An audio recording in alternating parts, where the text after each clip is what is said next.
गौतम बुद्ध का एक शिष्य अपने मन को लेकर बहुत परेशान था। उसका मन उसके नियंत्रण में नहीं था।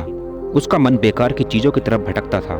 जब वह अपने मन से बहुत परेशान हो गया तो वह गौतम बुद्ध से बोला, बुद्ध, आप हमें ये तो बताते हैं कि मन हमें धोखा देता है। इंसान को अपने मन पर काबू रखना चाहिए, लेकिन बुद्ध, आपने कभी ये नहीं बताया कि अपने मन को काबू में कैसे रखना है। मेरा मन मेरे नियंत्रण में नहीं रहता है, मैं अपने मन को काबू में कैसे करूं? तो बुद्ध ने उस शिष्य से कहा, तुम्हारे मन को क्या हुआ है? तुम्हारा मन कहाँ भागता है? तो उस शिष्य ने कहा, गुरुजी, मैं जब भी किसी सुंदर स्त्री को देखता हूँ तो मेरा मन उसकी ओर आकर्षित होता है। मैं जब भी उन्हें देखता हूँ तो मेरी आंखें नियंत्रण में नहीं रहती हैं और मेरे अंदर एक अजीब सी फीलिंग उठती है।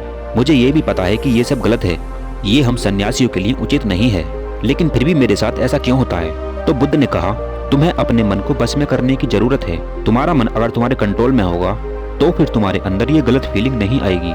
तो उस शिष्य ने कहा, यही तो मुझे जानना है कि अपने मन को काबू में कैसे करें। तो बुद्ध उसे जंगल में एक घोड़े के पास ले गए और उससे कहा, अगर तुमने इस घोड़े को अपने काबू में कर लिया तो समझो अपने मन को काबू में कर लिया। तुम्हारा मन इस घोड़े की तरह ही है। तो वो शिष्य बोला, बस इतनी सी बात, इसे तो मैं अभी अपने काबू में कर लेता हूँ। तो वह घोड़े के पीछे गया और उसकी पूंछ को सहलाने लगा। घोड़े ने जोर से पीछे को लात मारी और उस शिष्य के जा लगी। लात लगने से वह नीचे गिर गया।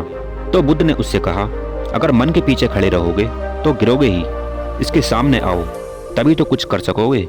फिर वह घोड़े के आगे खड़ा होकर बोला, मैं तुझे काबू में करके ही रहूंगा, चल मैं तेरी सवारी करता हूँ। शायद उसकी यह बात घोड़े को पसंद नहीं आई। उसने अपनी दोनों टांगें उठाई और जोर से हिनहिनाते हुए उसको मार दी। वह फिर नीचे गिर गया। बुद्ध ने कहा, अगर इसके साथ जोर जबरदस्ती करोगे तो ये तुम्हें पटकेगा ही। पहले तुम इससे दोस्ती करो, इसको समझो, ये क्या चाहता है, इसे कब क्या चाहिए, इसे पहले ठीक प्रकार से समझो, तभी इस पर सवारी करने के बारे में सोचो। वह शिष्य फिर उसके ऊपर बैठ गया। फिर तो घोड़ा और ज्यादा परेशान हो गया। वह उसे इधर उधर घुमाने लगा। उसके गुरु ने उससे कहा, अरे रोको इसे। उसने कहा, गुरुजी, मुझे रोकना नहीं आता, आगे से हट जाओ। वह फिर घोड़े से गिर गया। बुद्ध ने कहा, तुम इसे रोकने के लिए इसमें लगाम लगाओ तो ये तुम्हारे बस में होगा। फिर तुम जहाँ चाहो इसे वहाँ ले जा सकते हो। अगर रोकना चाहोगे तो रोक सकते हो, जब चाहो इस पर सवारी कर सकते हो। लगाम से ये तुम्हारे पूरे बस में होगा। फिर उसने घोड़े में लगाम लगाई और उस पर सवारी करने लगा। अब घोड़ा पूरी तरह से उसके बस में हो गया था। फिर उसने बुद्ध से कहा, गुरुजी, ये तो काबू में हो गया, लेकिन मन को काबू में कैसे करना है? तो बुद्ध ने उससे कहा, जैसे तुमने इसे काबू में किया है वैसे ही अपने मन को काबू में कर सकते हो, बस थोड़ा समय लगेगा, लेकिन अभ्यास जरूरी है।